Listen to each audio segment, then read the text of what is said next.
שוטר יס"מ שנלחם, יצא בחופשת מחלה ונלחם עד שנגמרה לו תחמושת.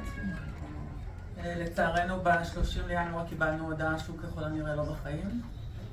כרגע הוא מוחזק בעזה, ואני פה כי אני באמת רוצה לשאול כמה שאלות. ראשית, איזה הנחיות יש כרגע לשחרור של אותו מנהל לבית חולים שיפה? לא הנחיות, זה השב"כ, זה רק בסמכות השב"כ. שב"כ עושה מה שהוא רוצה, אתם יודעים את זה. טלי, אנחנו משתדלים. ממש לא. טלי, אנחנו משתדלים. שחרור מחבלים זה רק שלנו. למה להשתלח? חלילה, לא משתלח. אבל את לא יודעת... בוא נכבד את הדוברת, אנא. חברים, המנהג אצלנו, שנייה. לא, מפאת דרך. טלי, בבקשה. המנהג אצלנו בוועדה זה שכאשר... בסדר, אני מכירה זה לא משנה כרגע, טלי. המנהג אצלנו בוועדה, שכאשר מדברות משפחות של חטופים, אנחנו נותנים להם לדבר ללא הפרעות. לא קריאות עידוד ולא קריאות התנגדות. בבקשה.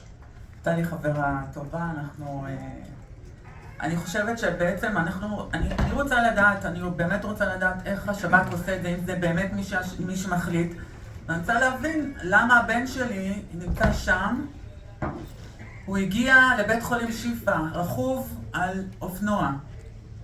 ממש רואים תמונה עם השלט של בית חולים שיפה שם. ואני, כשהגעתי לכאן לכנסת, אני בדרך שמעתי שזה מה שכאילו קורה היום, אני אפילו לא ידעתי.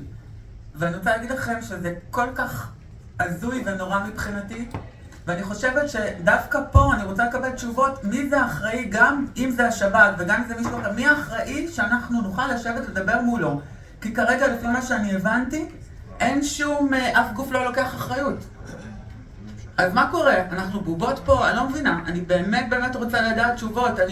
אני רוצה להבין איך מתבצעות כאן פעולות. כי אני אגיד לכם את האמת, אני ממש דואגת. ממש דואגת. זה אחד. הדבר השני שאני רוצה זה בעצם לבוא ולהגיד שאני אימא. חושבת שיש לנו כאן איזושהי סיטואציה, אירוע בקנה מידה שכמו שאתם מבינים לא היה ולא יהיה, אנחנו מקווים בעתיד. זה נורא כואב לי מה שקורה כאן במדינה שלנו, נורא כואב לי הסיטואציה שאנחנו לא, אין לנו סבלנות אחד לשנייה, שאנחנו לא מכבדים אחד את השנייה, שהשיח הציבורי שמבחינתי הוא פשוט שיח שבלתי ניתן להבנה, מלחיץ אותנו, התקשורת מדברת בדברים שהיא רוצה, זאת אומרת בלי שאף אחד יבוא ויגיד משהו כלפיה, ואני רוצה לשאול, למה אתם בתור נבחרי ציבור, זאת אומרת לא דואגים לנו, באמת יש כאן איזושהי סיטואציה מאוד בעייתית, שזה נראה שאף אחד לא לוקח פה יוזמה להנהיג את הספינה הגדולה הזאת, ואנחנו רוצים באמת תשובות מכם.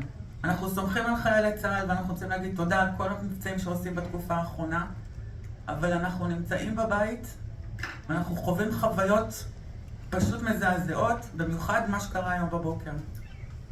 תודה. תודה. אליה ויטפול פה?